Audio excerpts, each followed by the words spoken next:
사도신경으로 신앙 고백하심으로 9월 1일 화요일 아침 예배를 하나님께 드립니다. 나는 전능하신 아버지 하나님, 천지의 창조주를 믿습니다. 나는 그의 유일하신 아들, 우리 주 예수 그리스도를 믿습니다.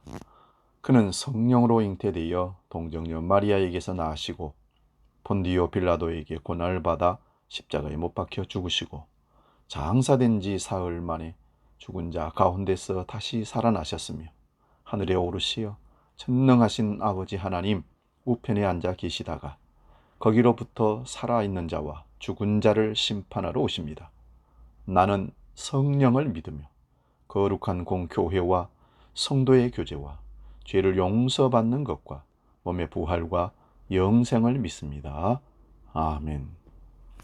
오늘 우리에게 주시는 말씀은 구약성경 창세기 33장 17절 한 절 말씀을 보도록 하겠습니다. 창세기 33장 17절입니다. 구약성경 51면에 있습니다. 봉독하겠습니다. 야곱은 숫곳에 이르러 자기를 위하여 집을 짓고 그의 가축을 위하여 우릿간을 지었으므로 그 땅 이름을 숫곳이라 부르더라. 오늘 말씀 다시 봅니다. 야곱은 숫곳에 이르러 자기를 위하여 집을 짓고 그의 가축을 위하여 우릿간을 지었으므로 그 땅 이름을 숫곳이라 부르더라. 숫곳이라는 단어 앞에 작은 글씨로 이라고 각주가 달려 있습니다. 그 이라는 각주를 밑으로 내려가면 깨알같이 작은 글씨로 각주에 이렇게 되어 있습니다. 막들.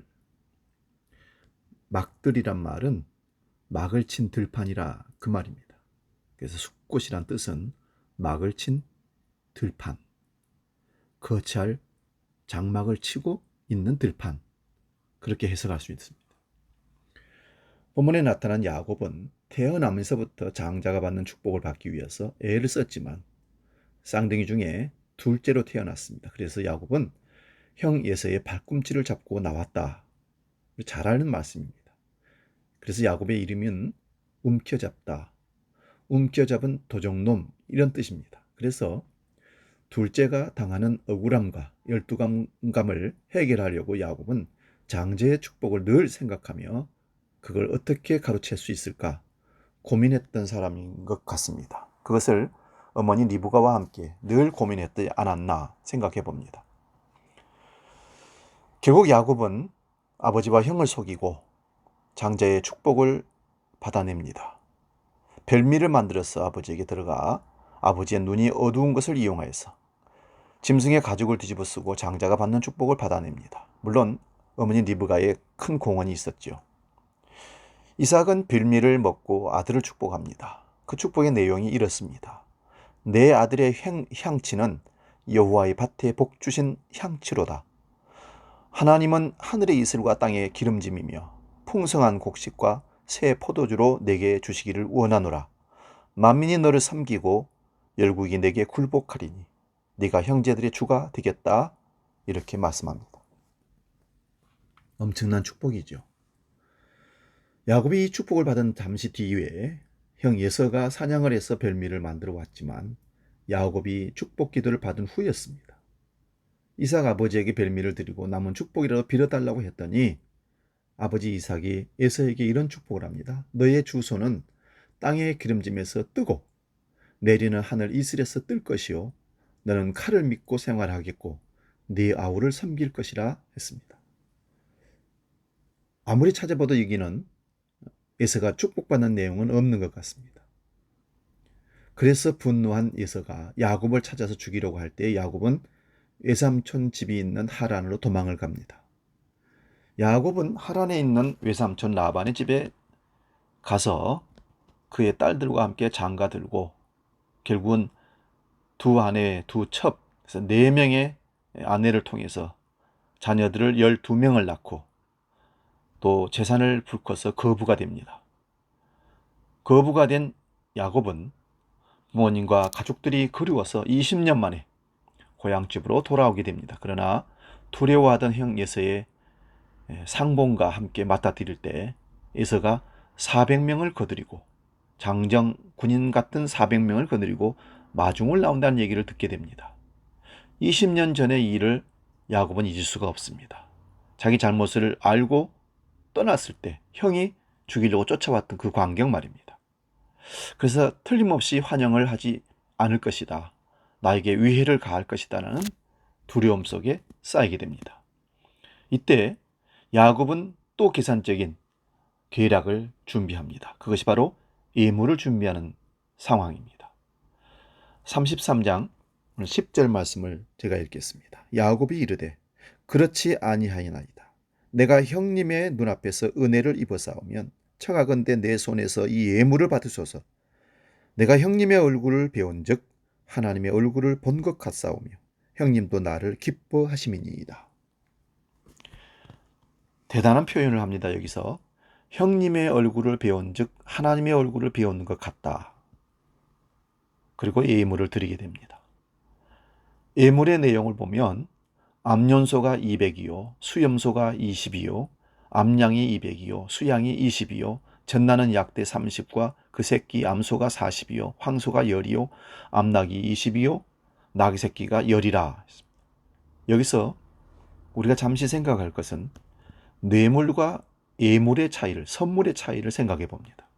선물은 고마운 마음의 표현입니다. 그러나 뇌물은 고마운 마음보다는 훨씬 더 많은 어떤 계략이 내가 요구하는, 내가 원하는 바가 있어서 주는 것입니다. 야곱이 준비한 것은 선물, 예물이 아니라 뇌물 수준이라고 보면 됩니다. 우리나라의 정치계가 문제가 되는 것은 선물을 주고받는 것이 아니라 어디서든지 뇌물이 오가는 것이 문제입니다. 야곱은 형 예세에게 뇌물을 주고 아첨하는 말로 형님 얼굴을 배우니 하나님을 배우는 것 같다. 전략을 세웁니다. 그래서 구체적으로 이렇게 행동하죠. 첫째로 물질을 나누어 배치합니다. 양떼와 가축을 나누어 형 예서가 앞에 있는 가축과 목동들을 치면 뒤에 있는 것은 가지고 도망가기 위함이었습니다. 둘째로는 가족들도 세 단계로 나누어서 배치합니다.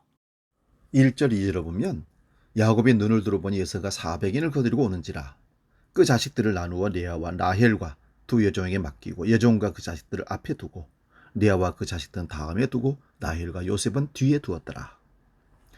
앞에 있는 가족이 공격당하면 뒤에 있는 가족을 데리고 도망가기 위해서 사랑하는 라헬과 요셉은 맨 뒤에 둔 것입니다. 셋째로는 12절에서 14절 보면 형과의 거리를 둡니다. 예서가 이르되 우리가 떠나자 내가 너와 동행하리라. 예서가 야곱을 반가워서 같이 가자고 합니다. 그럴 때 13절에 야곱이 그에게 이르되 내 주도 아시거니와 자식들은 연약하고 내게 있는 양떼와 소떼가 새끼를 데리고 있은즉 하루 만에 지나치게 몰면 모든 떼가 죽으리니 청하건대 내 주는 종보다 앞서 가소서. 나는 앞에 가는 가축과 자식들의 걸음대로 천천히 인도하여 세일로 가서 내 주께 나아가리이다. 형이 같이 가자고 하는데 형이 먼저 가소서. 그리고 핑계를 대기를 요약한 짐승의 새끼와 자기 어린 자녀들을 핑계를 댑니다. 그리고는 형과 거리를 멀리 두고 시간을 벌이기 위해서 야곱이 계략을 짠 것입니다. 예서를 앞에 보낸 야곱은 숲곳을 지나다가 초정과 물이 있음을 보고 숲곳에 머물렀습니다. 16절 17절 봅니다. 이날에 예서는 세일로 돌아가고 이제 헤어진 거죠. 야곱은 숲곳에 이르러 자기를 위하여 집을 짓고 그의 가축을 위하여 우릿간을 지었으므로 그 땅 이름을 숲곳이라 부르더라. 집을 짓고 짐승의 우릿간을 지은 것은 이제 여기서 얼마 동안이라도 정착하고 세상의 안락함을 누려보겠다는 의미입니다. 야곱이 여기서 두 가지 실패를 만나게 되는데요. 하나밖에 없는 딸 디나가 강간을 당하게 됩니다. 숲곳의 추장 세겜이 디나를 강간한 것입니다. 디나를 마음 깊이 연련하여 아내를 삼고자 하는 세겜에게 야곱의 아들들이 너희가 할례를 행하면 우리 딸을 너희에게 주고 우리도 너희의 딸에게 장가들겠다. 거짓말을 하지요. 그러자 세겜 사람들이 할례를 받게 됩니다. 그리고 3일 만에 시므온과 레위가 사람들을 데려가서 칼로 공격하여 세겜 남자들을 다 죽이는 일이 벌어지고 결국은 세겜 땅을 망하게 만들게 되는 거죠.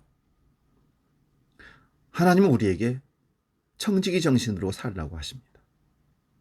디모데전서 6장 7절에서 10절 보면 우리가 세상에 아무것도 가지고 온 것이 없음에 또한 아무것도 가지고 가지 못하리니 우리가 먹을 것과 입을 것이 있은즉 족한 줄로 알 것이니라.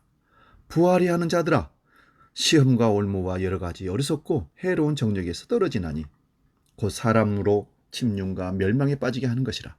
돈을 사랑함이 일만하게 뿌리가 되나니 이것을 사모하는 자들이 미혹을 받아 믿음에서 떠나 많은 근심으로서 자기를 찔렀도다 기록합니다. 숲곳에 머무는 것은 안락한 삶 때문입니다. 사랑하는 성도 여러분, 안락한 삶에 머물지 말고 믿음으로 전진해야 합니다. 우리가 이 세상에 올 때에 아무것도 가진 것이 없다고 성경은 말하죠. 먹을 것 입을 것이 있은즉 족한 줄로 알라. 여러분, 사냥을 하는 맹수들은 배부르면 옆에 사냥꾼이 지나가도 관심을 두지 않습니다. 그런데 사람들의 욕망은 배가 불러도 토하면서 다시 더 먹기를 탐하는 것이 사람의 욕망이 아니겠는가. 빌립보서 4장에 자족하는 사람이 성도의 삶이라고 말합니다. 여러분, 이 지구상의 3분의 1은 먹지 못해서 기하선상에서 허덕이고 있으며 나머지 3분의 1은 오늘은 먹었지만 내일 먹을 것이 없어 걱정한다고 산답니다. 먹을 것 걱정하지 않는 나라는 대한민국을 포함해서 몇 개 나라가 되지 않습니다. 세계적인 부자들은 다 물질을 멋있게 사용한 사람들입니다. 미국의 카네기는 세계에서 가장 큰 돈, 가장 많은 돈을 벌어서 대학을 세워 기증했고 교회를 세워서 하나님께 드렸으며 세계적인 연주가가 아니면 설 수 없는 그런 연주홀, 카네기홀을 지어서 세상에 공헌했습니다. 성경은 오직 우리의 예물을 하늘에 쌓아라 하셨습니다. 마태복음 6장 20절에 오직 너희를 위하여 보물을 하늘에 쌓아두라.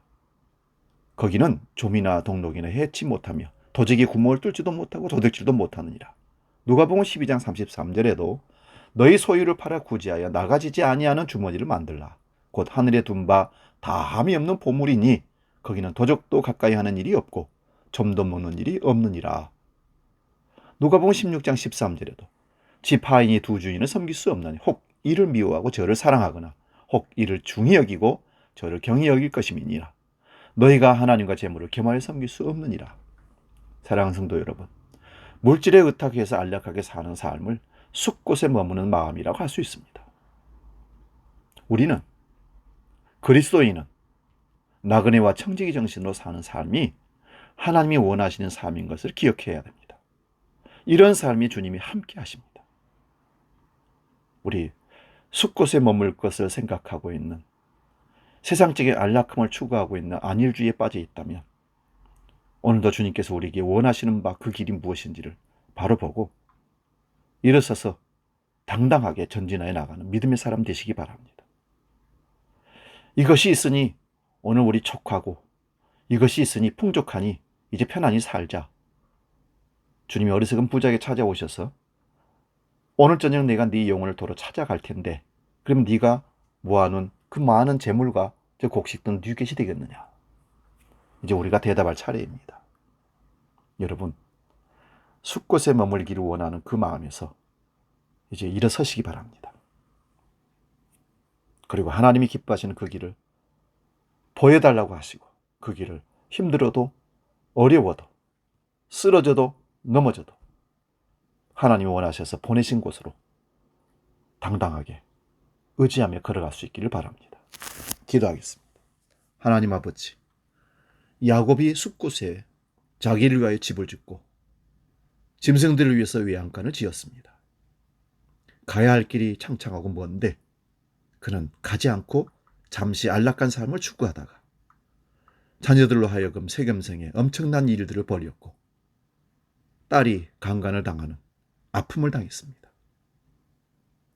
오늘 우리는 이 세상 살면서 세상 것에 연연하다가 상처받고 아파하고 잃어버린 것에 대해서 큰 상실감에 빠져서 후회하는 인생이 얼마나 많은지 모릅니다. 숲곳에 머물려는 마음에 우리는 그 욕심에 세상에서 상처를 받게 되는 것입니다. 우리가 머물 곳은 이곳이 아니라 저 천국인 것을, 하늘인 것을 기억하고 하늘 백성으로 당당하게 살아갈 수 있도록 우리가 가야 할 길을 가르쳐 주시고 채찍해 해 주시고 오늘도 그 원하는 곳으로 갈 수 있도록 우리를 성령으로 이끌어 주시옵소서. 숲곳에 머물고자 했던 안일한 마음을 벗어 던지고 하나님이 보내시는 그곳을 향해서 달려가는 믿음의 길을 나서는 나그네와 청지기 같은 정신으로 주님 따라가는 그리스도인들 다 되게 하여 주시옵소서. 이제는 우리 주 예수 그리스도의 은혜와 아버지의 놀라우신 사랑과 성령님의 감동 교제 역사 충만케 하심이 이제 숲곳에서 떠나 하나님이 지시하는 곳으로 가기로 약속하며 나서는 믿음의 길 위에 주한 백성들을 위해 아침 예배 모든 권속들을 위해 영원히 함께 계시기를 간절히 축원하옵나이다. 아멘.